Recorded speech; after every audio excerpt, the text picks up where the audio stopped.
Yo, what's up G?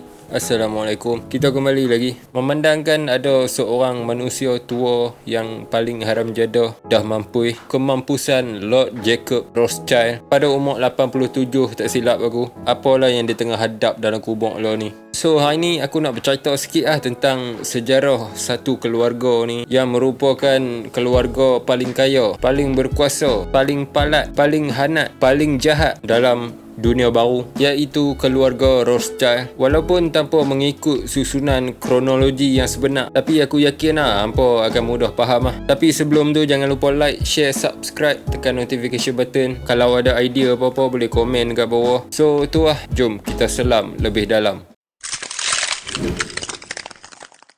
Keluarga Rothschild adalah keluarga yang paling kaya, berjaya dan berkuasa hari ini. Dikategorikan sebagai golongan elit, kononnya golongan yang paling atas dalam kasta manusia. By the way dalam movie kan ada watak baik, hero ataupun heroin Lepas tu ada satu watak jahat, villain.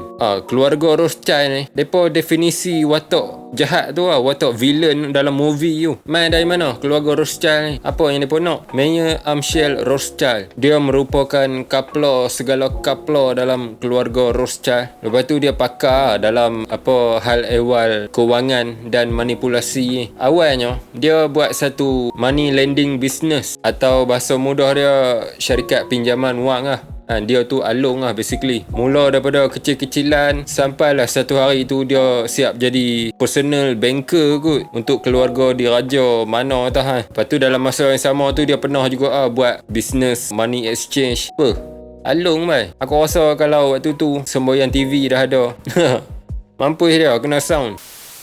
So Mayor ni dia ijazahkan segala ilmu-ilmu yang dia ada kepada 5 orang anak dia. Mayor cakap dekat anak-anak dia yang kejayaan bukan bergantung atas kepakaran hang mengurus wang, tapi adalah dari cara hang memanipulasi setiap orang dan setiap situasi sampai menang. Gila, deep gila deep cara jahat Kelima-lima orang anak dia ni dihantar ke seluruh dunia, kira berpecah biar rata-rata, bertujuan untuk masing-masing conquer setiap negara dalam sektor banking untuk buka peluang keluarga mereka nak conquer dunia dengan duit ataupun sistem mata wang. Benda tu menjadikan keluarga Rothschild ni adalah keluarga yang paling berkuasa di Eropah pada waktu tu. Lalu keluarga Rothschild mereka wujudkan satu sistem banking dunia. Dengan cara ni, cara automatiknya setiap negara memang berada dalam genggaman mereka Setiap negara terpaksa hutang dengan keluarga mereka untuk bergerak dengan sendiri. Tak kira daripada segi ekonomi ke ataupun peperangan ke,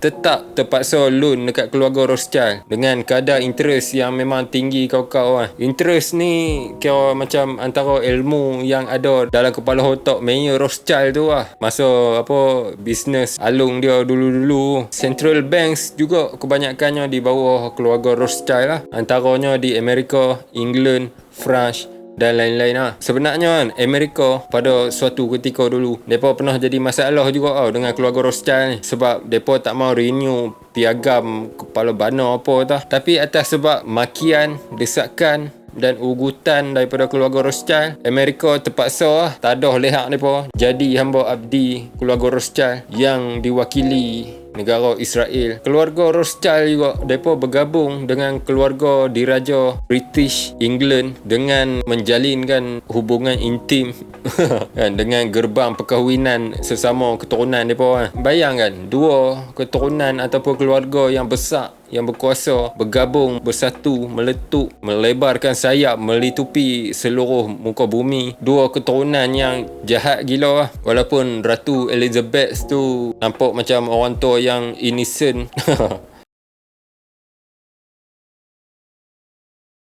Mayor Rothschild juga adalah dalang utama kewujudan agama penyembah Dajjal, iaitu Illuminati. Tak tahulah Freemason yang lain-lain tu aku tak tahu siapa dia founder tapi Mayor ni memang orang besar Ya, legend lah dalam keluarga mereka konon lah. Satu agama yang menurut segala perintah-perintah iblis untuk sambut kedatangan Dajjal Al-Masih. Kira macam ketibaan Dajjal ni mungkin merupakan mereka punya zaman kegemilangan aku nanti lah. Slow-slow keluarga Rothschild mereka rosakkan setiap generasi baru setiap hari dengan wujudkan undang-undang, fahaman-fahaman, ideologi-ideologi, gerakan-gerakan, budaya-budaya yang bercanggah dengan ajaran Islam lah. Antaranya lah LGBTQ+, multiply madness.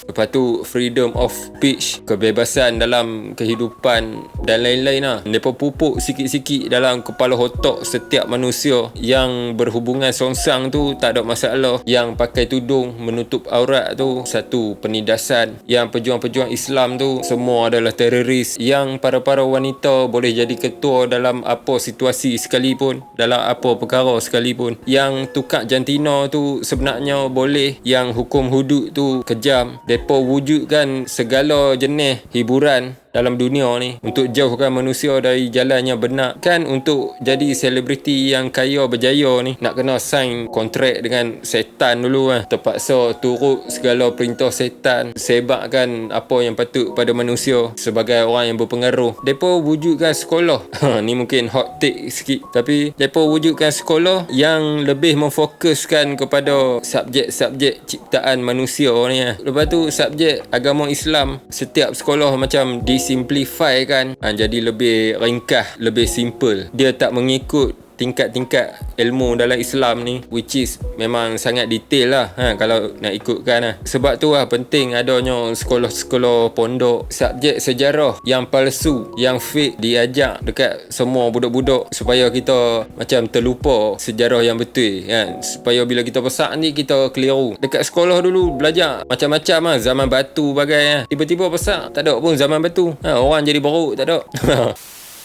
Mereka wujudkan teknologi untuk lalaikan manusia yang secara tak langsung manusia akan lebih mudah lah untuk jauh daripada Islam lah. Antara yang bahaya lah adalah taman fitnah dunia, iaitu internet. Segala-galanya di hujung jari. Faham kan apa maksud segala-galanya? Dosa kering, dosa besar, dosa kecil, dosa tanpa sedar, fitnah kecil, fitnah besar, kelaraan, semuanya memang di hujung jari lah kan, pada bila-bila masa saja. Cuma semua benda-benda yang tak elok tu dia tersembunyi di sebalik segala kebaikan-kebaikan yang kita boleh dapat daripada internet. Dia macam underground lah, kita susah nak perasan benda tu. Mereka wujudkan pelbagai pecahan dalam agama Islam sendiri, menyebabkan pergaduhan, pertelingkahan, perpecahan lah dalam agama Islam ni. Mereka wujudkan kejadian-kejadian yang palsu yang mampu menggugat kesucian Islam. Mereka wujudkan kebencian terhadap Islam, Muslim dengan cara halus. Mereka wujudkan mata wang untuk menghalang terlalu ramai orang kaya. Sebab dengan kaya tu dia akan wujudkan kuasa baru dan saingan. Susah sikit untuk mereka nak gerak kalau semua orang kaya. Islam kaya. Tengok negara-negara tanah Arab pun. Tapi bila dah kaya, cuba untuk maju. Bila dah cuba untuk maju, makin tamak. Bila makin tamak, makin lupa diri, makin lupa agama. Dan akhirnya kebanyakan negara-negara tanah Arab semua bersekongkol dengan pihak musuh. Misi utama dia dua ni untuk tambah kuasa, tambah harta. Geng-geng jahat ni pun pandai Islam yang miskin dia pun tindas tapi Islam geng-geng kaya ni dia pun buat kroni buat geng dia pun wujudkan sistem banking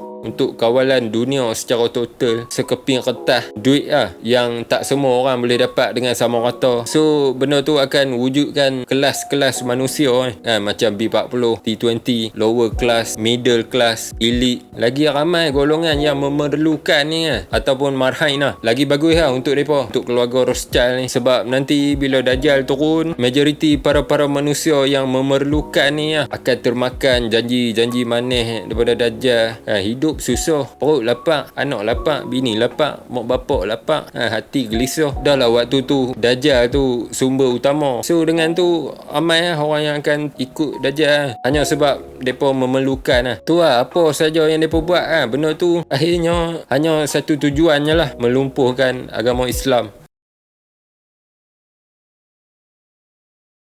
Keluarga Rothschild juga merupakan pemain utama wujudnya negara haram jadah iaitu Israel. Pada ketika ni, puak-puak Yahudi mereka ni bersepoh-sepoh seluruh dunia ketiadaan tanah sendiri, hidup menumpang di tanah orang. Lepas tu majoritinya dihalau sebab perangai yang tak semenggah. Sama aja sejak zaman-zaman Nabi lagi. Yang paling teruk di Jerman lah pada era Hitler. Puak-puak Yahudi yang banyak kali gagal ni, suatu hari tu mereka kontak Mayer Rothschild lah, dan mereka usulkan idea untuk bina wujudkan negara sendiri. Mayer call Roger siapa yang patut. Lalu suatu hari tu ada sepucuk surat daripada pihak British sampai ke tangan Mayer Rothschild ni. Dalam surat tu tertulis bahawa pihak British akan berjuang kau-kau, akan bantu sehabis baik untuk wujudkan negara yang mereka idamkan tu. Maka wujudlah perjanjian Balfour yang akhirnya macam yang ramai orang tahu 1948 terdirinya negara Hanat Israel tu di atas tanah yang masih bertuan iaitu Palestin. Sebab tanah Palestin ni dulunya memang dipegang erat genggam kuat oleh pihak Turki Osmaniyah, kerajaan yang paling power pada waktu tu. Kira Turki Osmaniyah jaga baiknya tanah Palestin ni sampai tak ada siapa pun berani sentuh, berani kacau. Waktu tu Palestin memang aman, tak kira agama apa yang ada dalam tu, semua hidup aman. Keluarga Rothschild dan puak-puak Yahudi ni antara punca-punca kejatuhan kerajaan Turki Osmaniyah dengan macam-macam plan gelap, macam-macam misi gelap yang mereka buat. Lah mereka berjaya. So bila kerajaan Turki Osmaniyah tumbang, tanah Palestin ni macam terkotang kating masa ni ada perjanjian Balfour. Jadi maksudnya keluarga Rothschild ni secara tak langsung ke, secara langsung ke, siaran langsung ke, mereka memang terlibat mereka antara punca konflik antara Palestin dengan Israel berterusan selama berdekad-dekad sampai ke hari ni. Dan konflik tu sebenarnya bersangkut dengan apa-apa yang aku cerita tadi ni. Semuanya kembali ke tujuan asal untuk melawan Islam. Yang sebenarnya hampir setiap peperangan ataupun mungkin setiap peperangan yang pernah wujud kat bumi ni, keluarga Rothschild terlibat secara halus di sebalik tabir, belakang layar. Kan negara yang berperang ni memang kena ada modal, kena ada dana yang tinggi nak beli senjata, nak stabilize ekonomi masa perang, lepas tu nak bela rakyat lagi. Untuk menang perang, selamatkan negara, terpaksa pinjam dekat bank under alung dunia. Keluarga Rothschild, hutang tetap hutang, untung tetap untung, interest tetap tinggi. Ni salah satu peperangan yang menunjukkan betapa jahatnya keluarga Rothschild ni. Contoh dia peperangan antara France dengan British satu ketika dulu. Masa tu France diketuai oleh Napoleon, seorang pahlawan yang nafsu perang dia tinggi nafsu kuda punya. Perang tu mungkin satisfying aku dalam hati dia. Napoleon pasang niat untuk conquer dunia dengan cara berperang. So dia mulakan kempen to fight and conquer seluruh dunia. Ramai pihak musuh yang memang kalah tumbang di tangan Napoleon. Napoleon ni ketua dan pahlawan yang dahsyat waktu tu. Lepas tu ramai yang ramal ataupun mereka anggap Napoleon ni memang mampu untuk conquer dunia. Walaupun pada waktu tu keluarga Rothschild ni yang paling berkuasa dekat Europe, kat Eropah. Rothschild dan Napoleon, dua kuasa dengan dua cara conquer yang berbeza. Untuk pertahankan kuasa yang keluarga Rothschild ada, mereka ambil kesempatan dengan plan auto dua muka. Keluarga Rothschild mereka side dengan British geng tu, kroni tapi mereka ni punyalah ulak perangai tu. Mereka bagi loan dekat British untuk beli senjata, untuk macam-macam guna lagi tapi mereka juga bagi loan dekat pihak France, yakni Napoleon. So apa yang cerdiknya dekat sini, tak kira lah pihak mana yang kalah, pihak mana yang menang, keluarga Rothschild tetap akan makan untung berlipat kali ganda punya. Di mana akhirnya dalam peperangan ni Napoleon kalah France kalah, boleh dekat British. Peperangan moden yang mungkin keluarga Rothschild terlibat, Palestin Israel, Rusia Ukraine, Iraq Amerika, Afghanistan Amerika, Perang Dunia 1, Perang Dunia 2, insya-Allah Perang Dunia 3 dan banyak lagi Semua keluarga Rothschild terlibat walaupun bukan secara physically Peperangan tu sebenarnya menguntungkan keluarga mereka tu facts Tu sabar sedikit tentang keluarga Rothschild. Keturunan yang cerdik kan. Tapi jahat nak mampui. Pada aku lah yang dahsyatnya mengenai keluarga Rothschild ni, keturunan mereka ni. Mereka punya plan tu, mereka boleh carry daripada generasi ke generasi tanpa gagal tau. Kita ni contoh lah, ada 10 orang tengah beratok lah. Orang pertama sampaikan satu mesej pada orang yang kedua. Orang kedua pas mesej tu dekat orang ketiga. Aku rasa bila mesej tu sampai dekat orang ketujuh, mesej tu akan lain dah bunyi dia. Sampai dekat orang ke-10 memang lari topik tu, lari daripada mesej yang asal. Tapi keluarga Rothschild ni, plan yang dulu nenek moyang dia buat plan tu dibawa daripada generasi ke generasi ya, sampailah generasi baru yang ada lah ni ya, tanpa diubah. Tapi mungkin mereka upgrade aku plan tu ikut peredaran masa ni ya. Dan baru-baru ni ada salah seorang daripada keluarga mereka mampu, Lord Jacob Rothschild. Nama siap ada Lord lagi bye. Mati dah orang tua tu.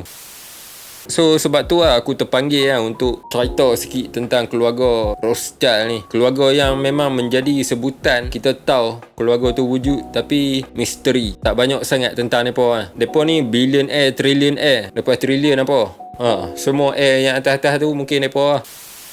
So aku rasa tak kat tu aja kot untuk video kali ni. Jangan lupa like, share, subscribe, tekan notification button. Kalau ada idea apa-apa boleh komen lah dekat bawah. Tak ada apa-apa dah kot. Gerak.